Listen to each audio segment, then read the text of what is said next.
Alors, merci à Sylvain Roussillon et merci à tous d'être venus pour cette conférence que je me suis besoin de présenter. Eh ben, merci à vous de m'accueillir. Mon propos d'aujourd'hui, ce sera sur la naissance de l'impérialisme américain.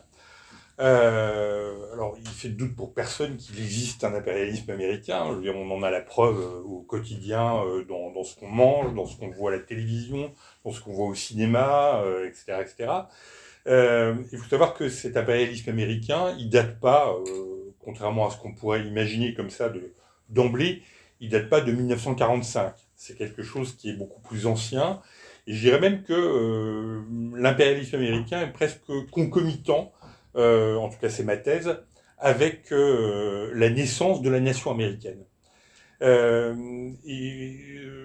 Mon propos, c'est d'ailleurs de souligner que la nation américaine ne naît pas au moment de la guerre d'indépendance américaine, mais naît un petit peu après, en tout cas l'idée nationale américaine. Je vous invite à vous replonger un petit peu dans le passé, avec la naissance et les premiers peuplements d'ailleurs de ce qui vont devenir les États-Unis, pour illustrer mon propos. En 1620, il y a le débarquement de ce qu'on a appelé les pères pèlerins du Mayflower. Alors c'est qui ces pères pèlerins du Mayflower? Ce sont ce qu'on appelait en Angleterre à l'époque des dissenters, c'est-à-dire des dissidents, des gens issus de sectes protestantes dissidentes, qui étaient chassés d'Europe par l'anglicanisme et par les églises protestantes officielles. Évidemment par les catholiques, mais là on parle de gens qui venaient d'Angleterre, hein, où déjà le protestantisme l'avait emporté. Et ces dissidents, donc pour beaucoup des puritains, qui faisaient partie de ces dissenters, de ces dissidents, ont embarqué à bord d'un bateau, le Mayflower, et ont débarqué en 1620 sur les côtes américaines. Alors pourquoi ce débarquement est plus important que d'autres? Parce que c'est pas le premier peuplement européen. Il y avait belle lurette déjà que du côté du Québec, il y avait un petit peuplement issu des colons français, francophones. De la même manière, les Hollandais avaient déjà débarqué dans ce qui deviendra New York et ce qui s'appelait à l'époque la Nouvelle-Amsterdam. Ce débarquement prend un sens un peu important parce que c'est la première colonie de peuplement réussie en provenance du Royaume-Uni, c'est-à-dire la première colonie de peuplement anglo-saxon. Et donc déjà d'un point de vue démographique, ça a une importance, et puis ça a une importance parce que, comme je vous l'ai dit, il s'agissait de dissidents religieux. Et pour ces dissidents religieux, cette terre sur laquelle ils débarquent, ils considèrent que c'est une espèce de nouvelle Israël, de nouvelle terre promise. Et c'est pour ça qu'aux États-Unis, d'ailleurs, on célèbre, et ce sera dès l'année 1621, c'est-à-dire un an après, hein, on célèbre le Thanksgiving, qui est, on rend grâce à Dieu de nous offrir cette nouvelle terre promise. Alors ça, c'est important parce que ça veut dire que dès le départ, le peuplement anglo-saxon en Amérique du Nord, il se place sous l'égide de la Bible, sous l'égide de Dieu. C'est-à-dire qu'il y a quelque chose d'assez révélateur. Hein. On a tendance à considérer que les États-Unis se considèrent parfois comme la nation élue, comme d'autres, mais là en l'occurrence c'est eux, comme la nation élue, le peuple élu. Et il faut savoir que c'est très ancien et ça remonte à la première colonie de peuplement issue du Mayflower, des pères pèlerins, en 1620.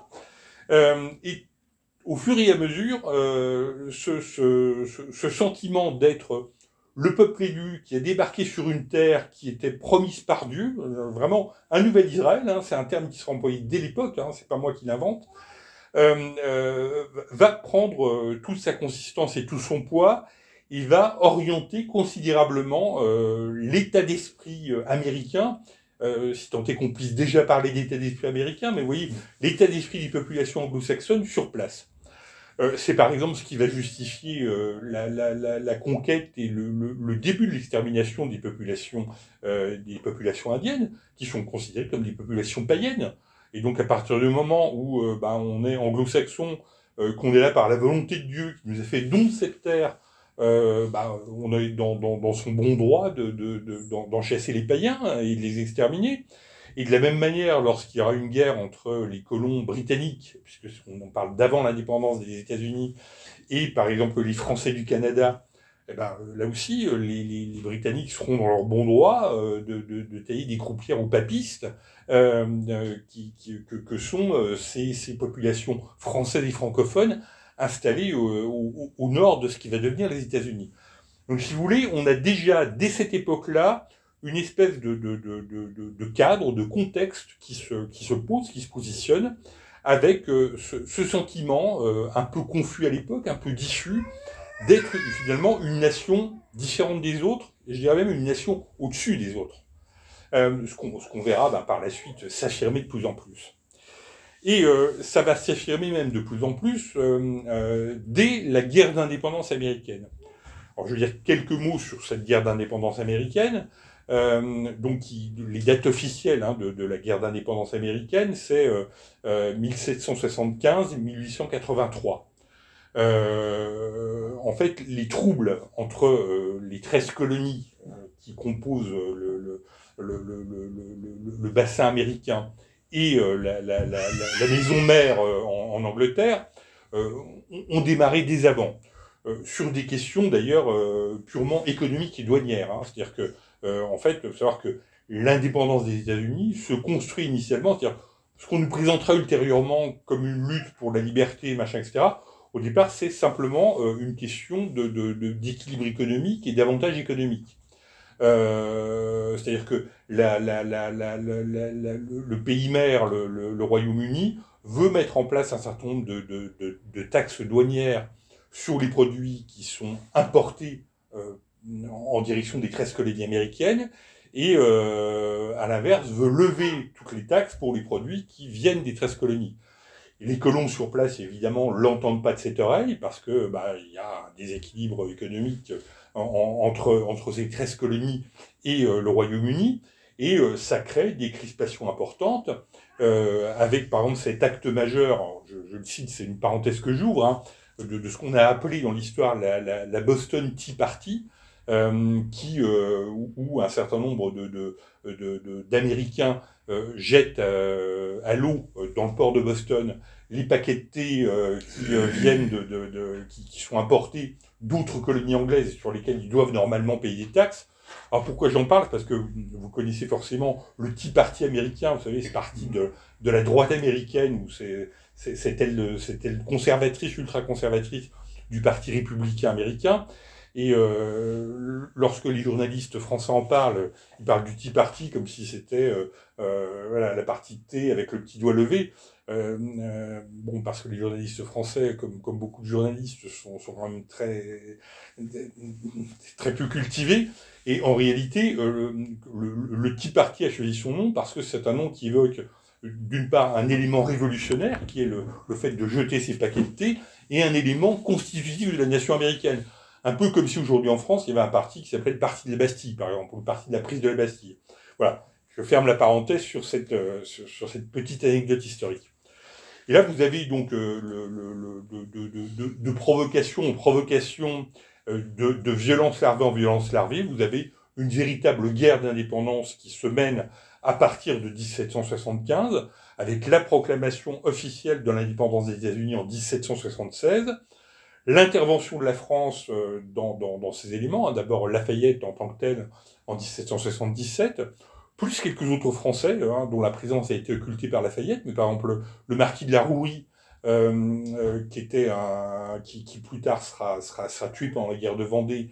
Dire que les Français qui ont participé à la guerre d'indépendance américaine n'ont pas tous ils n'ont pas tous donné des surgeons libéraux pendant la Révolution française. Certains sont restés très, très conservateurs, très réactionnaires, et ont lutté jusqu'au bout pour la religion et le roi. C'est le cas du marquis de la Rouerie, il faut pas l'oublier.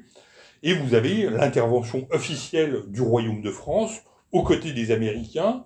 Alors, aux côtés des Américains, parce que je pense qu'il y avait un certain nombre d'éléments libéraux au sein de la monarchie française qui soutenaient réellement cette guerre d'indépendance américaine. Et puis en même temps, parce que, comme ça emmerdait les Anglais, on n'était jamais mécontent de prendre une revanche sur les Britanniques. Hein. Il y a aussi cet aspect-là qu'il ne faut pas négliger. Et puis en 1783, il y a un traité de paix qui est signé, mais on veut dire il y a un vainqueur, mais il n'y a pas de vaincu en réalité. C'est-à-dire que oui, effectivement, les jeunes États-Unis sont vainqueurs de plein droit, ils ont le droit de s'auto-organiser, mais on ne peut pas dire que les Britanniques soient complètement écrasés. La guerre a duré à peu près 7 ans. Il y a eu des combats de part et d'autre, il y a eu beaucoup de morts côté américain, un peu moins côté britannique.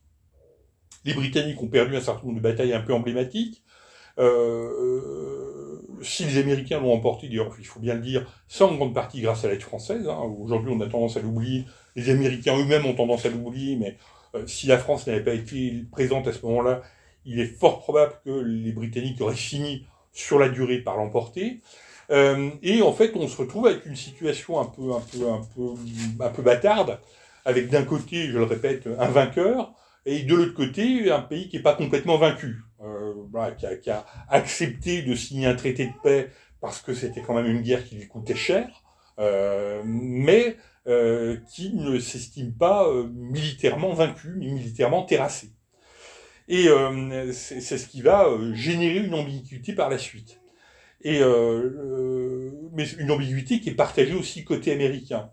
Parce que les Américains arrachent leur indépendance, ferme et entière en 1783, mais sans pour autant avoir complètement rompu, en tout cas mentalement, avec l'Europe et avec la nation britannique. À tel point que parmi les pères fondateurs de la nation américaine, vous en avez un certain nombre qui ont réfléchi à l'idée, non pas que les États-Unis c'est une république, mais c'est une monarchie, donc dire qu'elle n'est pas complètement rompue avec l'idée, qu'à l'époque, certains ont même envisagé de faire appel aux derniers descendants des Stuarts pour régner sur le royaume des États-Unis. Enfin, vous voyez, il y a une rupture avec l'Europe qui n'est pas consommée du tout à l'époque. Et qui est encore moins consommée parce que le grand parti qui domine la vie politique américaine à l'époque, c'est un parti qui est aujourd'hui disparu, mais qui s'appelait le Parti fédéraliste, et qui était un parti constitué de notables anglo-saxons protestants, qui finalement avaient obtenu ce qu'ils voulaient, c'est-à-dire la liberté économique des 13 colonies, une forte liberté politique. De là à rompre complètement avec le vieux continent, il y avait un pas que beaucoup de ces élites anglo-saxonnes ne souhaitaient pas forcément franchir. Et puis, à la fin du XIXe siècle, on voit apparaître un nouveau parti aux États-Unis, qui est le Parti républicain-démocrate, dont sont issus aujourd'hui les deux grands partis américains. Le Parti républicain et le Parti démocrate sont issus en ligne droite de ce parti républicain-démocrate. Ce Parti républicain-démocrate, il est composé de gens plus jeunes, de gens beaucoup plus marqués, j'allais dire à gauche, le terme est complètement anachronique et pas adapté, mais vous voyez ce que je veux dire, le Parti fédéraliste est un peu plus conservateur, et ce nouveau parti est un peu plus dans l'idée d'une espèce de libération, ou en tout cas de l'idée d'une rupture avec l'Europe, et ces deux partis vont s'affronter sur plein d'éléments, dont ce point fondamental qui consiste à dire on est des Américains, pour le Parti républicain-démocrate, c'est-à-dire on n'est plus des Européens transplantés en Amérique, on est des Américains, et pour le Parti fédéraliste de dire oui, on est des Américains, mais nos racines sont quand même en Europe. Voilà. Le point de rupture est là, le degré d'éloignement ou le degré de rupture avec l'Europe, avec le vieux continent. Et au final, le Parti républicain-démocrate finit par l'emporter dans les urnes, avec l'élection de James Madison, qui est le premier président républicain-démocrate à être élu aux États-Unis.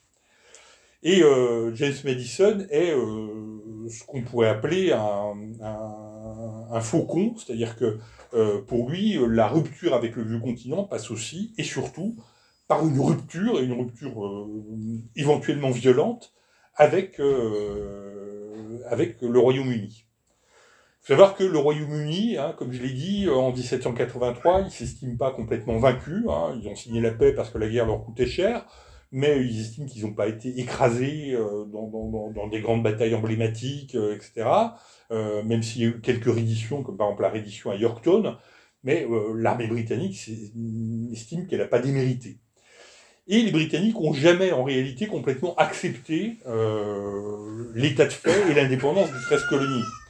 À tel point que, au début du 19e siècle, il n'est pas rare que la Royal Navy refuse en règle générale de reconnaître le pavillon américain, arraisonne les bateaux américains comme si c'était des bateaux battant un pavillon d'une nation inconnue, n'hésite pas à piller les cargaisons, n'hésite pas à embarquer de force les marins sur les navires de la Royal Navy. Il y a un certain nombre d'incidents de ce type qui se déroulent, dont le plus célèbre et le plus violent est celui qui est connu sous le nom de Chesapeake Affair, qui met en scène un bateau de guerre britannique et un bateau de guerre américain dans les eaux territoriales américaines, où les Britanniques n'hésitent pas à attaquer le bateau de guerre américain à coups de canon, à obtenir sa reddition, à faire prisonnier l'équipage et à incorporer une partie de l'équipage dans les équipages britanniques. Du côté américain, vous imaginez bien, ce serait maintenant, il y aurait des tirs de fusée tous azimuts. À l'époque, l'armée américaine est une armée très balbutiante, très faible. Il a même été question à une époque de la part des autorités américaines de dissoudre purement et simplement l'armée américaine pour la remplacer par des milices et de dissoudre l'armée fédérale. En 1788, je crois, les effectifs complets de l'armée fédérale des États-Unis tombent à 83 hommes. C'est pour vous dire que l'ensemble de l'armée des États-Unis pourrait tenir en petits soldats dans la cour de l'époque.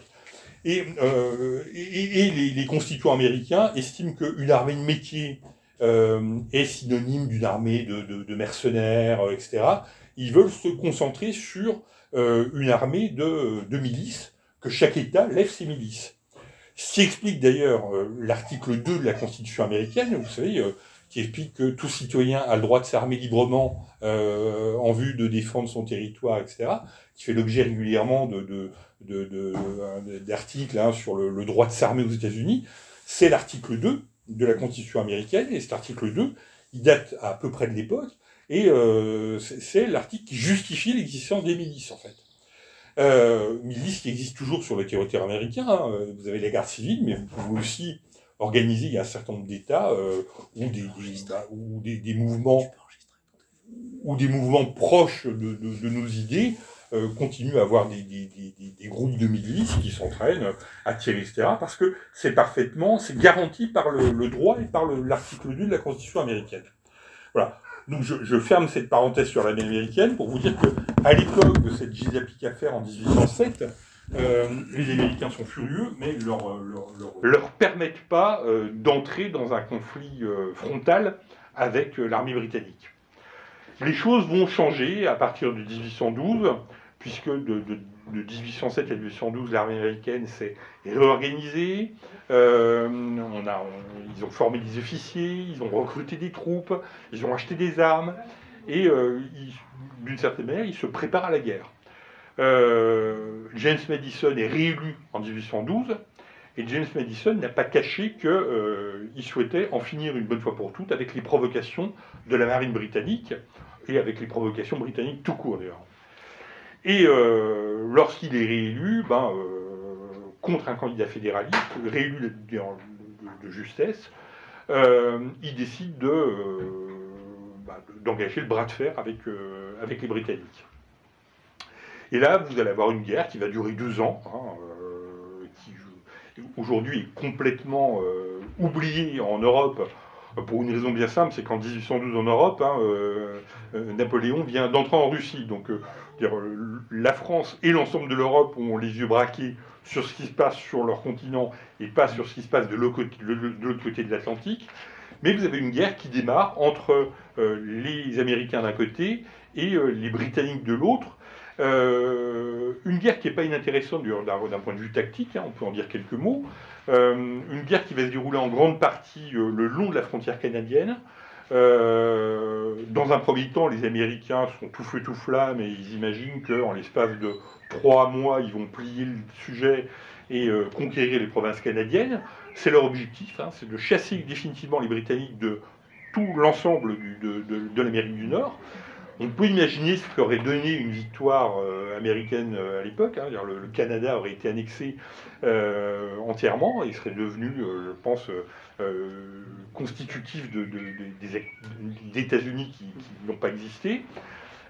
Et à l'inverse, les Britanniques se disent on va en finir une fois pour toutes avec ces 13 colonies rebelles.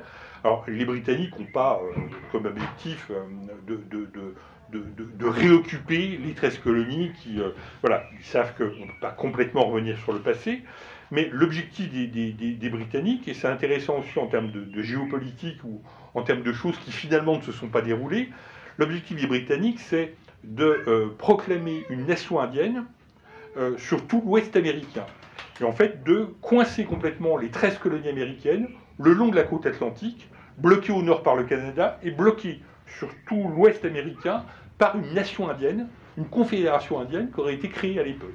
Là aussi, on peut se rêver de ce qu'aurait pu être un État amérindien qui serait né à ce moment-là. Et d'ailleurs, les nations indiennes, dans leur immense majorité, se constituent en confédération derrière un chef indien qui s'appelle Tecumseh, qui obtiendra même le grade de général dans l'armée britannique, et se lance dans la guerre contre les Américains. Donc vous avez, grosso modo, en termes de théâtre d'opération, toute la frontière canadienne et les Grands Lacs. Hein, il va y avoir un certain nombre de combats lacustres sur les lacs américains entre des petites flottilles canado-britanniques et américaines. Vous avez des combats sur toute la frontière de l'Ouest américain entre les tribus indiennes révoltées qui ont signé des traités avec les Britanniques dans l'espoir de pouvoir avoir leur propre État, leur propre confédération. Et puis, vous avez bien évidemment la guerre navale qui se déroule entre une Royal Navy qui imagine, notamment depuis la bataille de Trafalgar, qui a vu la défaite de la flotte française. La Royal Navy est la seule marine de guerre qui tienne encore la route sur l'ensemble des mers. Et la Royal Navy imagine qu'elle ne fera qu'une bouchée de la petite marine américaine. Et en fait, il va se passer exactement l'inverse de ce qu'avaient prévu les belligérants, c'est-à-dire les Américains qui s'imaginaient qu'ils allaient être un rouleau compresseur et qu'ils allaient pénétrer dans le Canada, sont bloqués le long des fleuves, le long des frontières par des miliciens canadiens, parmi lesquels d'ailleurs beaucoup de francophones, qui prennent les armes finalement pour défendre le Canada, et je vais y revenir. Et donc là, les troupes américaines terrestres ne l'emportent pas du tout, piétinent, subissent des revers importants, sont obligés d'abandonner des villes comme par exemple Chicago, qui est occupée par les Canadiens. Il y aura même un débarquement d'un corps expéditionnaire britannique avec la prise de Washington, la capitale des États-Unis, qui est prise par les troupes britanniques. La Maison-Blanche qui est incendiée par les troupes britanniques. Hein. Aujourd'hui, on a complètement oublié ce passage-là, mais la Maison-Blanche est incendiée par les troupes britanniques. Le Congrès est pillé par les troupes britanniques. Donc là, sur Terre, le schéma ne se déroule pas du tout comme il était prévu. Et sur mer, il ne se déroule pas non plus comme il était prévu, parce que la petite marine américaine, qui a fait appel à beaucoup de corsaires, hein, c'était la mode à l'époque. La mode à l'époque, c'est quand votre marine régulière, votre marine de guerre ne tient pas la route, vous faites appel à des corsaires. C'est d'ailleurs ce que va faire la France après Trafalgar, hein, avec Surcouf notamment. C'est-à-dire que quand on n'a plus de marine de guerre, on fait appel à du privé. Et c'est exactement ce qui se passe avec les Américains. Et là, à l'inverse, à la surprise générale, la Royal Navy est mise en échec par les corsaires américains. Donc on a une espèce de jeu d'équilibre qui se joue sur terre, sur mer, entre les deux puissances, qui se battent, mais sans arriver à l'emporter, parce que même si les Britanniques prennent Washington, incendient la Maison-Blanche, pillent le Congrès, ils sont battus quelques jours après à Baltimore. Sous Baltimore, ils doivent réembarquer précipitamment leur corps expéditionnaire, donc vous n'avez aucune victoire ou aucune défaite décisive dans ce conflit. À tel point qu'en 1814, la paix étant revenue en Europe, hein, avec la première abdication de Napoléon, les uns et les autres se disent, bon, on ne peut pas continuer comme ça, les Britanniques, parce que c'est une guerre qui coûte cher, il faut traverser l'Atlantique pour envoyer des troupes, les milices canadiennes ne suffisent pas à elles seules à faire le travail de guerre. Du côté américain, on a le sentiment que ça coûte cher aussi, mais j'y reviendrai finalement pas tant que ça. Mais en tout cas, c'est une guerre qui gêne le commerce, en tout cas, très clairement.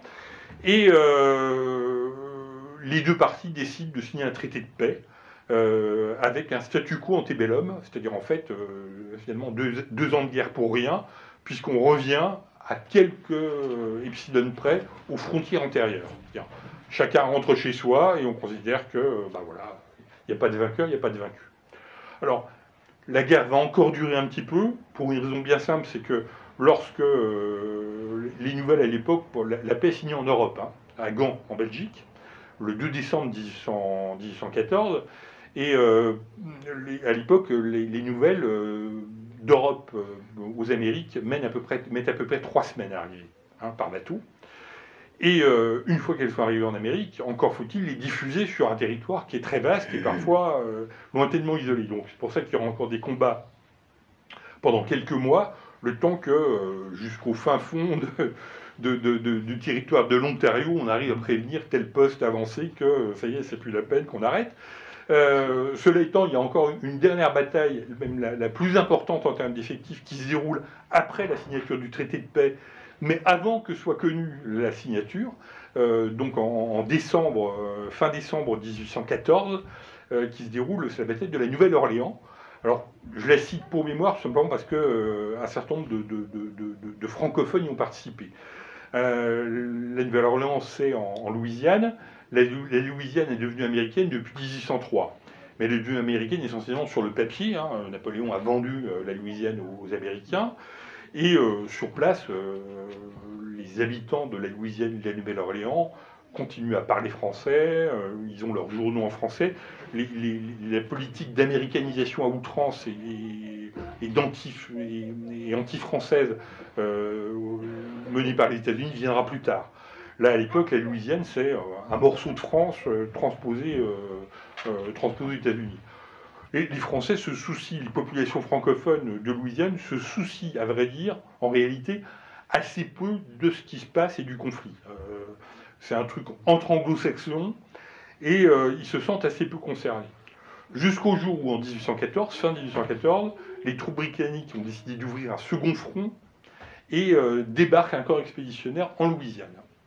Et à ce moment-là, la question se pose pour les populations francophones. Que faire, comme aurait dit l'autre, et en fait, de quel côté on se range, comment, pourquoi, bon.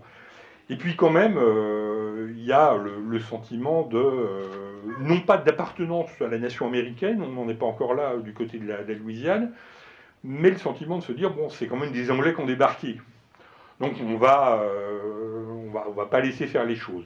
Donc il y a un petit côté patrie en danger qui se répand à la Nouvelle-Orléans, avec des bureaux d'enrôlement qui se mettent en place, des milices qui se mettent en place, composées pour une grande majorité de francophones, mais qui sont des gens qui ont, pour beaucoup, jamais tenu un fusil, qui ne savent pas bien se battre, etc.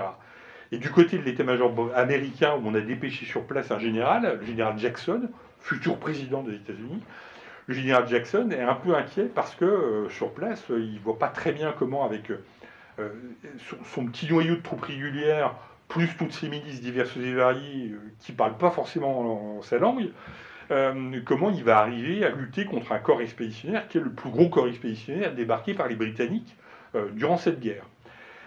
Et puis il se trouve qu'il y a dans les bayous de la Louisiane, hein, les bayous, vous savez, c'est ces espèces de rivières entremêlées, de lacs détendus d'eau dans la jungle de Louisiane. Il y a dans les bayous de la Louisiane un établissement tenu par une espèce de mini-ville, tenu par des flibustiers, des pirates, qui sont les frères Lafitte, qui sont des francophones, hein, et même pour le coup, on pourrait dire qu'ils sont des Français, parce qu'il semblerait qu'au moins un des frères Lafitte soit réellement né en France, du côté de Pontarlier, que le second soit né en Haïti, etc., qu'un certain nombre qu'un des deux frères soit un ancien officier de l'armée française. Les choses sont un peu floues concernant leur biographie. Georges Blond a écrit un livre sur le sujet où lui-même il n'est pas très sûr de leur passé, mais les conjectures tendent à penser qu'ils étaient français de naissance en tout cas. Ils ont installé leur base de flibustiers sur place, dans les bayous, où ils sont à peu près tranquilles, enfin ils ne risquent pas d'être coincés, parce que dès qu'il y a une troupe de police ou une troupe militaire qui tente de les déloger, ils s'enfuient dans les...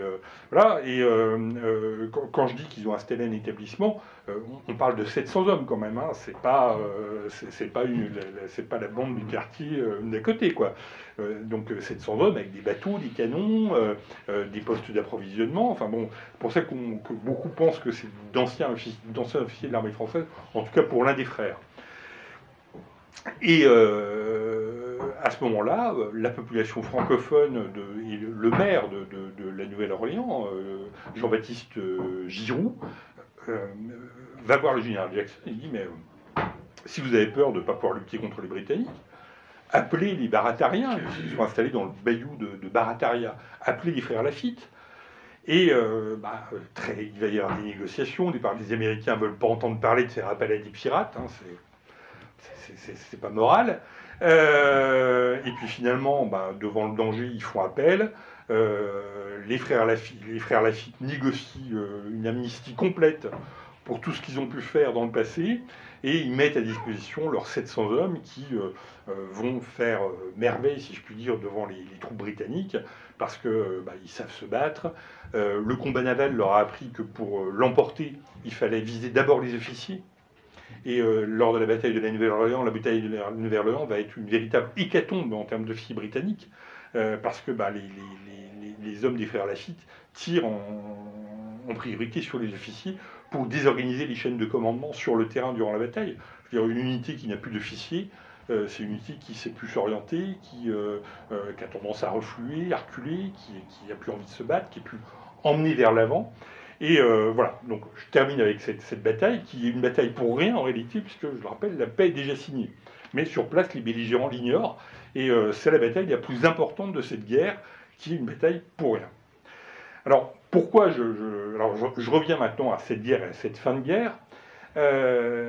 Cette guerre, les États-Unis vont en sortir avec curieusement, alors quand je dis curieusement, c'est pas aussi curieux que ça d'ailleurs, un vrai sentiment de puissance. Pourquoi un sentiment de puissance? Vous allez me dire, une guerre, ils se sont fait prendre leur capitale, ils se sont fait brûler à la Maison-Blanche, ils ne sont pas arrivés à percer sur le front canadien, ils remportent la bataille de la Nouvelle-Orléans, certes, mais après que la paix ait été signée. Bon, leur marine a un peu joué un rôle, c'est vrai, mais ça n'a jamais été décisif au point de faire basculer la guerre. Tout simplement parce que les Américains, c'était dans ce conflit, c'était les challengers. C'est 13 petites colonies dissidentes, érigées en État indépendant, il y a une toute petite armée, ils s'opposent quand même à l'époque à la première puissance navale du temps, à la première puissance militaire du temps, puisque la France est sur le déclin de ce côté-là. Ils s'opposent à la première puissance économique du temps, c'est-à-dire en fait, ils s'opposent à... C'est comme si aujourd'hui une nation s'opposait seule aux États-Unis, d'une certaine manière. Là, les États-Unis s'opposent à cette nation qui domine les mers, qui domine les terres, qui domine l'économie, et en lui imposant finalement un traité de paix, un statu quo antebellum, donc un traité de paix, une paix blanche. Donc les Américains, effectivement, ne l'emportent pas, mais là, pour le coup, les Britanniques ont le sentiment d'avoir été malmenés, d'avoir été contraints à signer une paix qui n'est pas à leur honneur. Et donc les Américains en sortent étrangement renforcés. Et je vous disais tout à l'heure que c'était une guerre qui coûtait cher aux Britanniques parce qu'ils étaient obligés d'envoyer les armes sur place, etc. Et que du côté américain, et il y a des études assez récentes qui l'ont démontré, du côté américain, cette guerre est un coup de fouet, un des premiers coups de fouet donnés à leur économie. Tout simplement pourquoi? Parce qu'avant, comme je vous le disais, les États-Unis n'avaient pas complètement coupé les liens avec le vieux continent. Et donc, ils importaient beaucoup de choses d'Europe. Tout ce qui était produit fini, tout ce qui était produit manufacturé. Il y avait peu de choses qui étaient produites sur place et transformées sur place. La plupart on va dire des beaux produits ou des produits un peu complexes étaient importés d'Europe. Avec le blocus naval décrété par la Royal Navy et le Royaume-Uni, l'économie américaine est obligée de se modifier. C'est-à-dire qu'il n'est plus question d'importer quoi que ce soit d'Europe. Très peu de choses. Il y a peu de choses qui arrivent à passer à travers les NAS de la marine britannique. Et donc ça oblige les Américains à développer leur propre production. Et lorsque la paix est signée en 1814, en fait, en l'espace de 2 ans, les Américains sont arrivés à mettre en place un véritable outil de production qui remplace les produits qui étaient importés d'Europe. Et donc là, on a le premier ferment, si vous voulez, le premier élément d'une puissance économique américaine, ce qui n'existait pas avant. Avant, je le répète, les États-Unis produisaient quelques matières premières, mais importaient tout ce qui était produit fini. Là, pour la première fois dans leur histoire, à cause de cette guerre, ils sont à même de fabriquer eux-mêmes ce dont ils ont besoin, y compris en termes d'armement d'ailleurs. Donc on a les débuts, là pour le coup pas d'un impérialisme, mais les débuts d'une véritable économie américaine, en tant que telle, qui n'a plus besoin de l'Europe. Je le répète, il y avait aussi cette dichotomie entre fédéralistes et parti républicain-démocrate. Et James Madison, le président américain, était parti républicain-démocrate. Il voulait cette rupture avec l'Europe. Cette paix signée à Gand en 1814 lui donne raison d'une certaine manière. C'est-à-dire que les Américains ont tenu bon face aux Britanniques. Et à partir de cette date-là, le Parti fédéraliste va aller en s'affaiblissant de manière rapide et continue. Et on va dire les derniers élus du Parti fédéraliste disparaissent dans les 5 ans qui suivent cette guerre. Ils ne sont pas remplacés. C'est-à-dire qu'à l'époque, les États-Unis, sans l'avoir aucunement proclamé, ni souhaité, ni voulu, sont dirigés par un parti unique. Il y a un seul parti politique, le Parti républicain-démocrate, le Parti fédéraliste, qui soutenait qu'il fallait maintenir des liens avec l'Europe, avec le Royaume-Uni, etc., disparaît à la suite de cette guerre. Donc vous avez d'une part un blanc-seing politique qui est donné aux dirigeants américains de l'époque, et puis une réalité économique qui leur donne aussi raison. Il ne reste plus qu'à théoriser tout ça.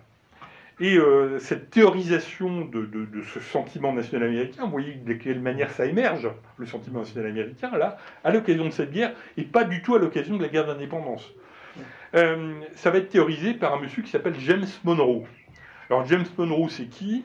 James Monroe, il a été secrétaire d'État, donc secrétaire d'État, c'est ministre aux États-Unis. Il était ministre des Affaires étrangères pendant la guerre de 1812-1814, et même à la fin, sur les derniers 6 mois, il a cumulé les 2 postes de ministre des Affaires étrangères et de ministre de la guerre. C'est lui qui, dans la dernière phase du conflit, a géré finalement les armées américaines. Donc c'est quelqu'un qui a pesé dans le conflit, qui a été parfaitement au courant de ce qui s'y faisait. C'est un républicain démocrate pur jus. Vous imaginez bien que dans les derniers mois de la guerre, ils n'allaient pas nommer un tiède comme ministre de la guerre. Donc c'est un des faucons du Parti républicain-démocrate, et qui, en 1817, est élu président de la République américaine. Il succède à James Madison, son ancien président, dont il avait été ministre. Donc à son tour, il devient président des États-Unis. Et il va le rester jusqu'en 1825. Son dernier mandat, il est même réélu sans opposition. Il n'y a pas de candidat contre lui. C'est pas qu'il ait une stature particulière, c'est simplement que le parti fédéraliste qui était l'opposant naturel a disparu. Donc il est réélu sans opposition. Et il écrit en 1823, il codifie tout ce qu'il a appris, tout ce qu'il a pu observer durant cette période, sous le nom de doctrine Monroe. Donc son nom. Et la doctrine Monroe, c'est quoi? C'est de dire, alors écoutez bien, parce que là c'est non seulement l'affirmation de l'indépendance américaine, mais c'est même au-delà. Là on est dans les débuts de l'impérialisme américain. c'est de dire, grosso modo, la nation américaine doit s'occuper, est mandatée pour s'occuper de l'ensemble des questions qui se déroulent sur tout le continent américain. Alors, pas simplement sur la partie revendiquée par les États-Unis, sur l'ensemble du continent américain. Nous ne voulons plus que des puissances européennes se mêlent de nos affaires. C'est terminé. On a, d'une certaine manière, on a tenu en échec les Britanniques. 1823, pourquoi? Parce que les guerres de libération et les révolutions ont éclaté dans toute l'Amérique latine, et l'Espagne est à août aussi. Et donc les Américains s'érigent en gendarmes de l'ensemble du continent américain, en disant, les Britanniques, bon, on les tolère au Canada, mais sans plus. Les Français, belle lurette, qu'ils ont été jartés. Les Espagnols, ça vient d'être fait. Même pas les Portugais, puisque je rappelle que le Brésil a proclamé son indépendance, entre-temps, sous une couronne avec un prince issu de la maison de Bragança, donc de la monarchie portugaise, mais le Brésil est formellement indépendant. Et donc les États-Unis disent, aujourd'hui, la nation la plus en pointe sur le continent américain, il y a même un petit côté biblique dans ce qu'il dit, c'est-à-dire que il y a ce petit côté, nous sommes une nation prédestinée. On en revient au Mayflower, etc. Et donc les Britanniques, la doctrine Monroe explique que voilà, c'est l'Amérique aux Américains sous finalement la tutelle bienveillante des États-Unis. Grosso modo, la doctrine Monroe, c'est ça. Et pendant tout le long du XIXe siècle, les Américains vont affirmer à chaque fois cette doctrine Monroe pour justifier toutes leurs interventions sur le continent américain, y compris un certain nombre d'interventions répétées d'ailleurs contre le Mexique. Il y a une guerre qui éclate dans les années 1840 entre les États-Unis et le Mexique en 1846, qui va durer 2 ans. Et les États-Unis estiment qu'ils sont dans leur droit d'intervenir au Mexique, comme ils estiment qu'ils sont dans leur droit d'intervenir au Nicaragua, comme ils estiment, enfin, il y a une succession d'interventions qui serait trop long de résumer ici, mais ils vont intervenir à peu près dans toutes les parties du continent américain, au Pérou, au Venezuela, etc., avec des escadrons navals. Alors ce sont des conflits ou des interventions militaires complètement oubliés aujourd'hui, mais il y en a pléthore. Et à chaque fois, ils s'abritent derrière la doctrine Monroe. C'est-à-dire que il y a un désordre sur le continent américain, nous sommes les gendarmes du continent américain. Voilà. C'est nous qui l'avons voulu par la doctrine Monroe, et c'est Dieu qui l'a voulu en nous offrant cette terre promise qu'est les États-Unis. C'est de la même manière qui justifie la conquête de l'Ouest et l'extermination des Indiens. C'est notre territoire, c'est pas le territoire des Indiens, des Indiens païens. Et il y a toute cette mécanique qui se met en place, qui va connaître une brève interruption au moment de la guerre de sécession, puisque là, évidemment, Nord contre Sud, ils sont confrontés à un problème interne d'importance, et donc pendant ce temps-là, ils lèvent un peu le pied sur l'ensemble des interventions, mais les interventions extérieures reprennent dès la fin de la guerre de sécession, dès 1866. Là aussi, pour une raison bien simple, c'est que l'armée américaine a connu la guerre civile aidant, une explosion en termes de recrutement. Il est clair que quand vous êtes engagé dans une guerre civile, vous recrutez des troupes. En 1865, la signature de la paix à Appomattox avec le général Lee, l'armée américaine a trop d'hommes. Donc elle en licencie une partie, elle a trop d'hommes, trop d'équipements. Elle en licencie une partie, mais elle ne peut pas licencier tout le monde. Elle ne peut pas renvoyer dans leur foyer tous les officiers, tous les soldats. Elle a des stocks d'armement, de munitions qui sont considérables. Et ils se disent, autant utiliser ces officiers, ces hommes. Et donc ils reprennent leurs interventions militaires sur l'ensemble du continent américain, et même un peu au-delà. C'est là qu'on commence à intervenir à Hawaï, au Japon, en Corée. Il y a déjà des interventions en Corée dès la fin des années 1870, une expédition militaire américaine en Corée. Vous savez que le Japon, contrairement à la Chine, avait fermé tous ses ports à l'influence étrangère, et le Japon est obligé d'ouvrir ses ports, notamment le port d'Okinawa, aux puissances européennes, aux puissances étrangères, en 1868, avec l'intervention d'une escadre militaire américaine qui bombarde Okinawa et qui dit voilà, terminé, vous n'avez plus en vase clos, vous êtes obligé d'ouvrir vos ports, vous êtes obligé d'ouvrir votre économie aux interventions étrangères, c'est-à-dire aux interventions américaines.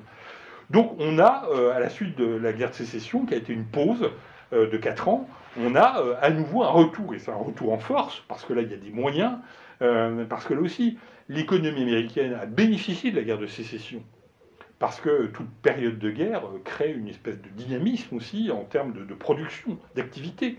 Il est facile, une fois la guerre de sécession terminée, de maintenir tout ce qui est usines sidérurgiques, etc., et de transformer les autres en usines qui vont servir à fabriquer des bateaux, des biens de consommation, etc. Donc en fait, l'Amérique sort renforcée de cette guerre de sécession et ressort avec une armée d'autant plus forte qu'elle est envoyée de plus en plus dans des expéditions de plus en plus lointaines. Sur ce, en 1890, il y a un monsieur qui apparaît dans le paysage politique américain, dans le paysage intellectuel américain, qui est là aussi qui n'est pas du tout connu, alors qui est connu en Europe, mais qui n'est pas du tout connu en France. Il s'appelle Alfred Mahan. Alfred Mahan, c'est un diplomate, un ancien marin de la marine de guerre, diplomate, essayiste, un peu homme politique, sans grand succès, il a eu quelques mandats, mais c'est pas son fort. Et il écrit un traité où il tente d'expliquer en quoi l'Angleterre, dans le passé, a été une grande nation, militaire, économique, etc. Et sa thèse, c'est de dire, ça a été une grande nation parce que elle s'est appuyée sur une marine forte. Une marine militaire forte qui lui a permis d'avoir une marine marchande forte, puisque la marine militaire pouvait protéger la marine marchande.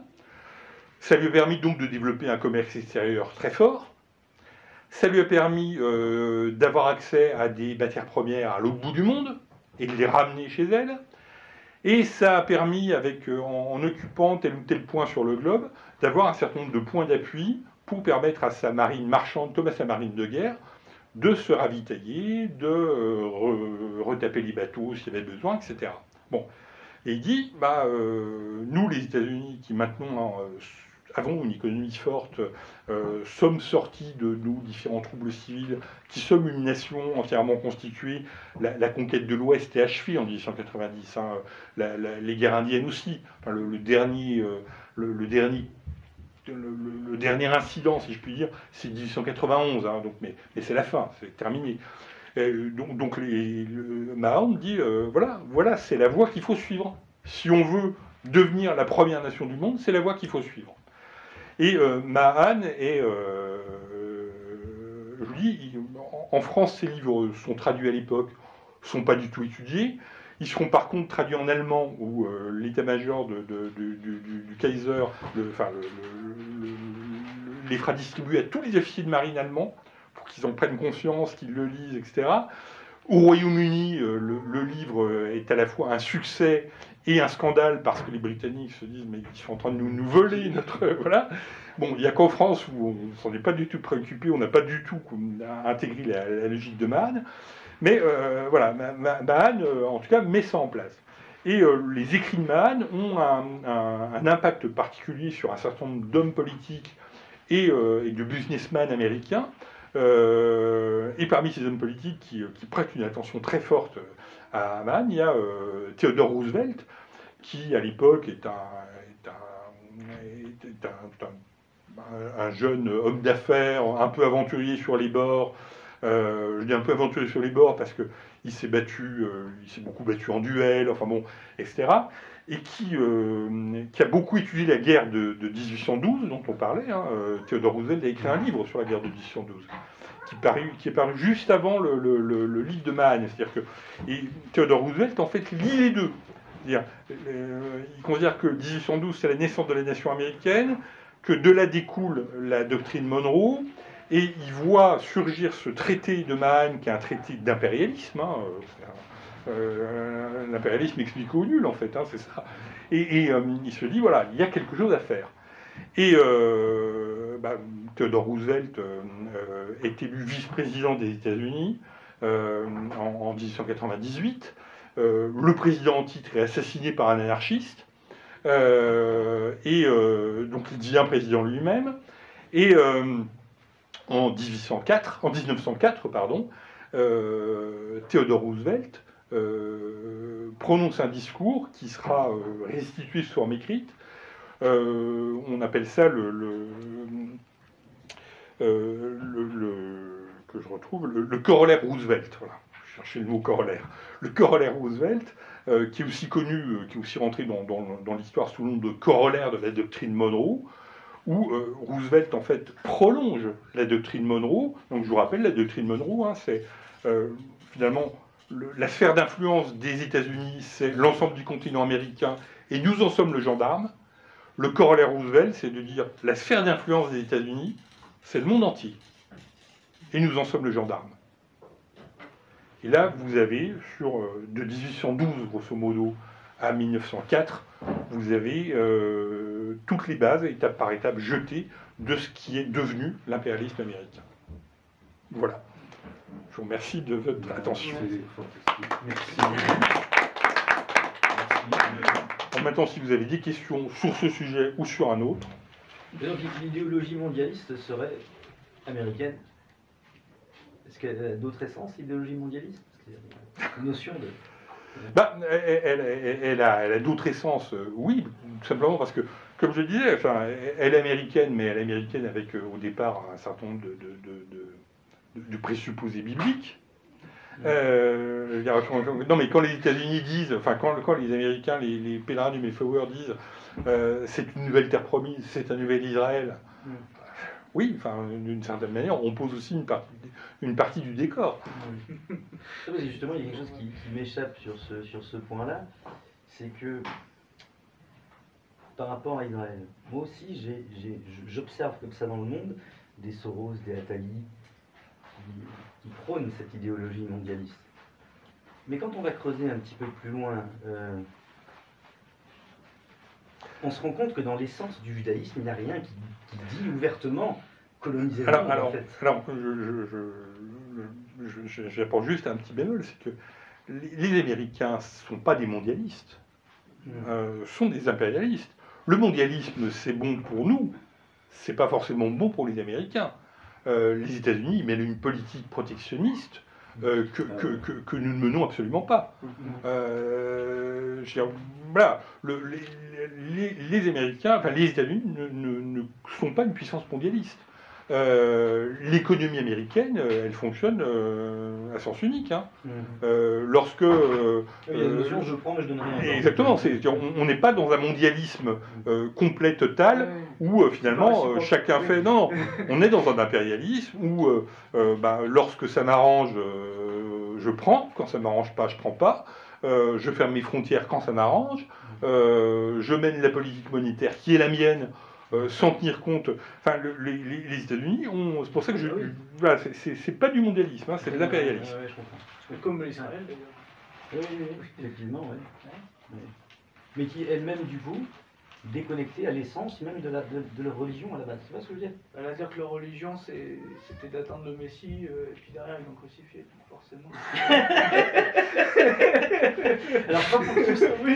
Alors, je me suis rendu compte qu'il y avait des branches, notamment les Nazaréens, qui considéraient Jésus comme le prophète. C'est un sujet qui est compliqué, quoi, tu vois.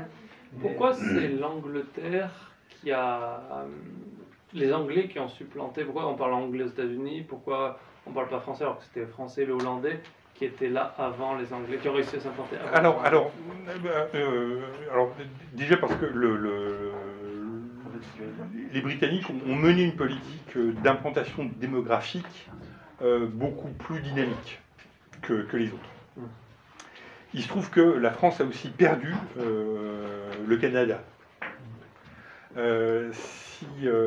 si on n'avait pas été vaincu par les Britanniques, il y a fort à parier que, en tout cas, tout le nord du continent parlerait français. Donc en fait, c'est une espèce voilà. Et par rapport aux Hollandais, les Hollandais c'était une petite nation. Leur comptoir de la Nouvelle-Amsterdam a été assez vite supplanté par les Britanniques. Alors, cela étant, pour l'anecdote, votre question est intéressante parce que quand ils sont devenus indépendants, les États-Unis, ils se sont posé la question, quitte à devenir indépendants, à inventer nos propres modes de fonctionnement, pourquoi ne pas avoir une autre langue que l'anglais? Il a été question à l'époque, puisqu'il y a même eu un vote soumis au Parlement qui a été rejeté, mais d'adopter le grec. Tout simplement parce que grec, c'était la Grèce, berceau de la démocratie, berceau de la civilisation gréco-romaine, etc. Donc il a été question, il y a eu un vote au Congrès pour la question a été débattue de savoir. Voilà. Alors là aussi, on peut, en faisant de la politique fiction, se dire bon, si c'était passé. Aujourd'hui, à quoi ressemblerait non, mais votre question d'ailleurs est d'autant plus intéressante que on peut, d'un point de vue impérialiste, l'anglais c'est une langue finalement qui n'est pas très compliquée. Oui. Même si les Français ont un peu de mal à la parler, mais c'est pas une langue complexe. Si les États-Unis avaient choisi le grec avec un autre alphabet, etc., on peut se dire que probablement il y aurait un taux de pénétration de l'impérialisme qui serait beaucoup moins fort. Ou alors on aurait élevé le niveau mondial. Ou alors on aurait élevé le niveau, mais j'y crois moyennement. Parce que une langue, ça inculque un état d'esprit dans une nation. Donc si ça avait été le grec, ça n'aurait été pas le même état d'esprit. Ça n'aurait pas le même état d'esprit, ouais. Mais la question avait été débattue. Ouais. Et je vous dis, en fait, il y a eu une question démographique rapidement. En fait, les Britanniques ont fait, avec l'Amérique, ce qu'ils ont fait un peu plus tard avec l'Australie. C'est-à-dire que, en fait, alors avec l'Australie, très clairement, ils ont envoyé ce qu'on appelait des convicts, c'est-à-dire des gens qui avaient des condamnations. Donc ça libérait le territoire britannique d'un certain nombre de populations un peu agitées, on va dire. Le peuplement américain, il s'est fait en grande partie, d'une certaine manière, de la même manière, parce que les dissidents religieux étaient aussi un ferment d'agitation sur place. Le fait de les réprimer assez durement, assez violemment en Angleterre, mais de leur permettre d'aller s'installer aux États-Unis, c'était aussi une manière de contribuer au peuplement des États-Unis. Voilà, donc tout simplement pour une raison démographique. Et puis aussi, parce que je parlais de la Louisiane, le français est resté une langue très, très vivante en Louisiane jusqu'à après la guerre de sécession. Puisque même pendant la guerre de sécession, la plupart des quotidiens et des journaux en Louisiane, à la Nouvelle-Orléans, étaient en langue française. Pendant la guerre de sécession, vous trouvez, enfin, et même après la guerre de sécession, on trouve à la Nouvelle-Orléans 3 quotidiens. Un quotidien républicain, un quotidien royaliste, un quotidien bonapartiste. Ça veut dire qu'en plus, les populations sur place étaient relativement imperméables à la vie politique américaine. Ils avaient transposé en Louisiane les courants politiques de l'Hexagone. Et à partir de 1870, sous l'impulsion des nouvelles autorités issues de l'occupation nordiste, vous avez une politique de répression de la langue française qui se met en place,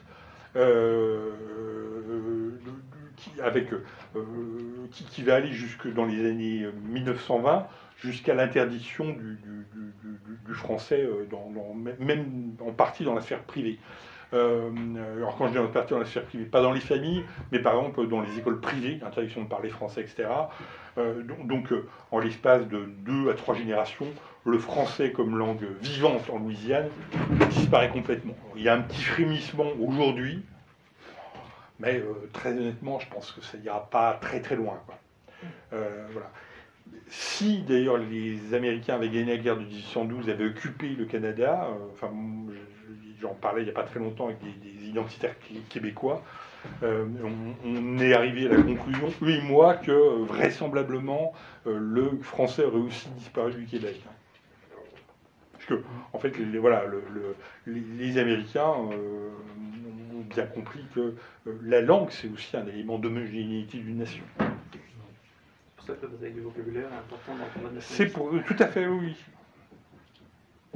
Je pense que, et même dans le cas où on parlait d'impérialisme, je donnais quelques exemples hein, sur la nourriture, le cinéma, mais même d'un point de vue de la langue, il y a un impérialisme américain anglo-saxon en termes linguistiques, et moi je suis toujours, alors, comme tout le monde, de temps en temps je vais peut-être employer une expression anglo-saxonne, parce que c'est rentré complètement dans notre manière de parler.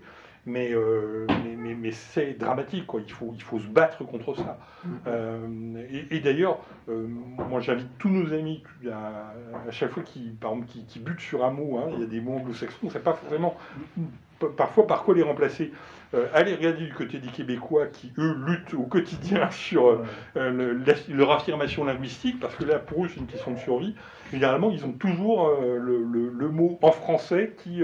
voilà. D'ailleurs, nous qui essayons chez les nationalistes d'éviter au maximum les termes anglo-saxons, sur les réseaux sociaux, on nous demande tout le temps de liker. Donc, on va dire on va liker, donc on dit il faut aimer ta vidéo. Mais en fait, on traduit en français un terme anglais. En fait, on reste dans le même état d'esprit que... Oui, tout à fait, oui. Et ça, on a eu le combat, il est plus profond que juste traduire un mot anglais par un mot français, quoi. Sinon, on fait juste du papier peint sur quelque chose de pourri, quoi.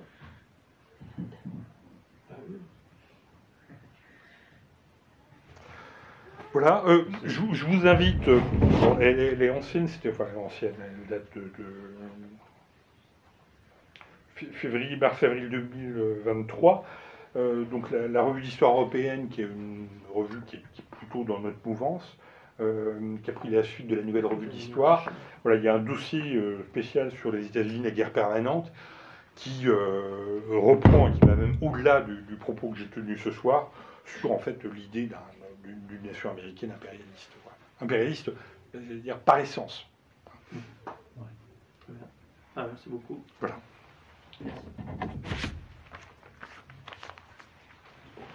Merci à vous. Merci.